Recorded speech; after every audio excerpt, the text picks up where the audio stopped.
చడీ చప్పుడు లేకుండా చేసింది. క్లుప్తంగా చెప్పడానికి ప్రయత్నం చేస్తాను. వందే మాతరానికి సంబంధించినటువంటి జీవో జనవరి నెల చిట్ట ఆఖరి 28, 29 తారీఖు ఇప్పుడు రిలీజ్ చేశారు హోంమంత్రిత్వ శాఖ వాళ్ళు. ఇంత దుర్మార్గమైన పని ఎలా చేశారో నాకు అర్థం కావట్లేదు. ఎందుకంటే వందే మాతరం అనేటువంటి గీతం అనేది 1875లో రాశారు. మొన్న 150 సంవత్సరాలు, మొన్న 25 నవంబర్కి నిండాయని ప్రధానమంత్రి గారు పార్లమెంట్లో చెప్పడం, ఆ రోజు ఆయన ఒక పచ్చి అబద్ధం చెప్పినాడు. ఏమనంటే దీన్ని నెహ్రూ గారు దీంట్లో ఉండేటువంటి 6 చరణాలు 4 చరణాలను కత్తిరించి ముస్లింలని తర్వాత జిన్నాని సంతృప్తిపరచడానికి ఒక పెద్ద అభాండం అనేది. పార్లమెంట్లో అబద్ధాలు చెప్పకూడదు, ప్రధాని అసలు చెప్పకూడదు, కనీసం పార్లమెంట్ వేదికగా చెప్పకూడదు. ఈ దరిద్రపు రాజకీయాలకి వందే మాతరం లాంటి అందరూ ప్రేమించే గీతాన్ని వాడుకోకూడదు. కానీ ఆ పని ఆయన చేశాడు, అది అబద్ధం. ఆ గీతం ఏదైతే ఉన్నదో దాని రచయిత స్వయంగా దాన్ని కొన్ని సంవత్సరాల తర్వాత ఆనందమఠం అనేటువంటి నవలలో పెట్టుకోవడం అనేది జరిగింది. ఆ నవల ముస్లిం వ్యతిరేకమైనటువంటి నవల, బ్రిటిష్ వాళ్ళకి అనుకూలమైన నవల. ముస్లింలంతా దుర్మార్గులు, వాళ్ళందరినీ మనం ఏ విధంగా చంపేయాలి, వాళ్ళ ఆడవాళ్ళని ఎలా తూరావాలి, ఇలాంటి తెలివి తక్కువ మాటలు దాంట్లో ఉన్నాయి. అలాగే అదేవిధంగా బ్రిటిష్ వాళ్ళు మన సనాతన ధర్మానికి గొప్ప స్నేహితులు అనేటువంటి అభ్యంతరకరమైనటువంటి నీచమైన మాటలు కూడా ఉన్నాయి. ఈ పద్ధతులన్నీ కూడా ఉన్నటువంటి నవలని ఎవరు అంగీకరించలేము. ఆ నవలలో ఉండేటువంటి దాంట్లో విస్తరించి రాశాడని అంటారు. అప్పుడు ఈ 6 చరణాల్లో భారతమాతని దుర్గాదేవి గాను, సరస్వతీదేవి గాను, లక్ష్మీదేవి గాను ఇలా అనేక రకాలుగా, తొమ్మిది దుర్గా దశ ప్రహరణ ధారిణి, నీవే దుర్గవమ్మా, నువ్వు 10 రకాల ఆయుధాలను పట్టుకున్నావమ్మా అని చెప్పడం అనేది మనకి ఆ పాటలో కనిపిస్తుంది. ఈ పాట అభ్యంతరకరము. ఈ పాట మంచిదే కానీ ఈ పాటను భారతమాత పట్ల మేము పెట్టి దాన్ని మిగతా మతస్థులు పాడమని చెప్పడం అనేది, హిందూ దేవత గురించి చెప్తున్నారు కదా, హిందూ సంస్థగా మీరు ఆనందించాలి కదా అంటే, హిందూ మతం ఒక పని ఎప్పుడు చేయలేదు. తన నమ్మకాలని విశ్వాసాలని వేల సంవత్సరాలుగా అది నమ్మని వాళ్ళ మీద రుద్దేటువంటి ఇంపోజ్ చేసే ప్రయత్నం ఎప్పుడు చేయలేదు. మెడ మీద కత్తి పెట్టి నువ్వు ఈ మాట అనాలి అనే విధానం మా దగ్గర లేదు. ప్రేమగా నిబద్ధతతో వాళ్ళు అంగీకరించి ఈ విధానం రావాలి తప్పితే మేము దానికేం చేయం.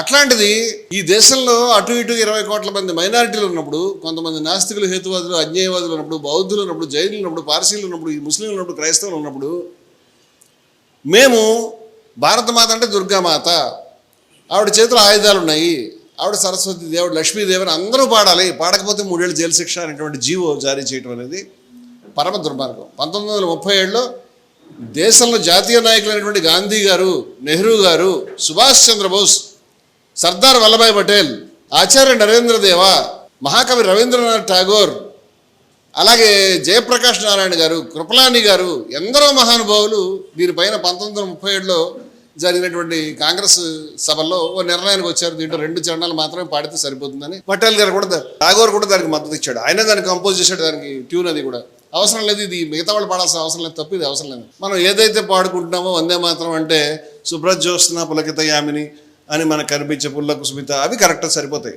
అంతగా దాటి ఆవిడ దుర్గా కాళిక అని చెప్పి అనాలని చెప్పడం, మీరు ఊహించండి, ఒక క్రైస్తవ విద్యార్థి, ఒక ముస్లిం విద్యార్థి, ఒక బౌద్ధ జైన సంప్రదాయాలకు సంబంధించిన వాళ్ళు పార్సీలో లేచినప్పుడు భారతమాతను దుర్గా అనాలి, ఖచ్చితంగా ఆవిడకి పూజలు చేయాలి అంటే, అది కూడా వీళ్ళు భారతమాత అనేటువంటి బొమ్మ, దాంట్లో కాషాయ జెండా ఉన్నటువంటి బొమ్మను పెడతారు.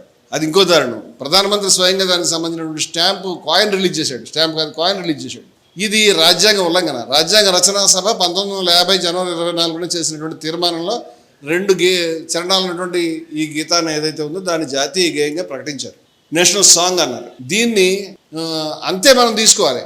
నువ్వు రాజ్యాంగ రచనా సభ నిర్ణయాన్ని మార్చదలుచుకుంటే కనుక మరి 2/3 మెజారిటీతో ఒక అమెండ్మెంట్ చేస్తే బాగుండేది.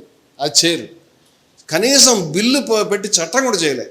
హోంమంత్రిత్వ శాఖ వెనకాల నుంచి దొడ్డిదారిన ఒక జీవో జారీ చేయడం అనేది ఏవైతే ఉన్నదో ఈ దేశంలో ఉన్నటువంటి రాజ్యాంగ విలువలపైన, రాజ్యాంగం పైన, దేశం పైన, దేశం నమ్ముతున్న సంప్రదాయాలపైన, స్వాతంత్రోద్యమం పైన, అందరిపైన దాడి. ఈ దేశంలో ఉన్నటువంటి పాలక వర్గాలు చాలా బాధాకరం. నాకు ఈ పాలక వర్గాల గురించి మాట్లాడాల్సిన అవసరం లేదు, కానీ మీరు జాగ్రత్తగా ఈ దేశంలో విలువలను ఒకదాని తర్వాత ఒకటి తీసేద్దామనే ప్రయత్నం మీరు చేస్తున్నారు. మెల్లగా ఏంటంటే షిప్ ఆఫ్ థీసియస్ అంటారు. షిప్ ఆఫ్ థీసియస్ అంటే ఆ ఓడ ఉంటుంది, ఆ ఓడలో ఒక్కొక్క చెక్క పాడైతే తీసేసాం. కొన్ని సంవత్సరాలు ఏమైందంటే అన్ని మార్చేసాం. అన్ని మార్చిన తర్వాత కూడా పాత ఓడైనా అని అనుమానం.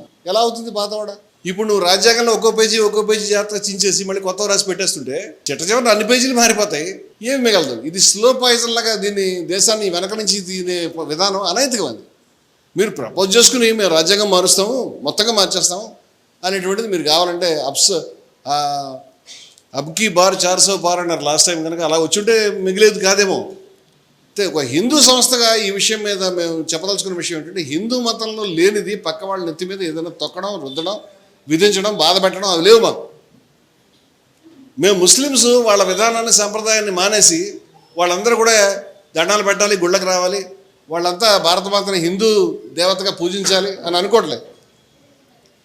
ఆ విధంగా చేస్తే వాళ్ళ మతంలో చాలా ఇబ్బంది, వాళ్ళు విగ్రహారాధన చేయడం వాళ్ళకి షిర్క్ పాపం అవుతుంది, వాళ్ళు నరకానికి పోతాను భయపడతారు. ఆ భయంలో ఉన్న వాళ్ళ దగ్గరికి వెళ్ళి నువ్వు పాడకపోతే నేను 3 ఏళ్ళు జైలుకి పంపిస్తానంటే సిగ్గు లజ్జాలైనటువంటి దుర్మార్గమైనటువంటి ప్రయత్నం అది.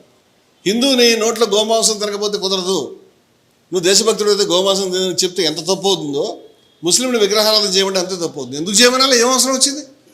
దేశభక్తికి దానికి సంబంధం ఏంటి? దేశాల గురించి ఎంతోమంది ముస్లిమ్స్, ఎంతోమంది క్రైస్తవులు, ఎంతోమంది ఇతర మతస్థులు ప్రాణత్యాగం చేశారు.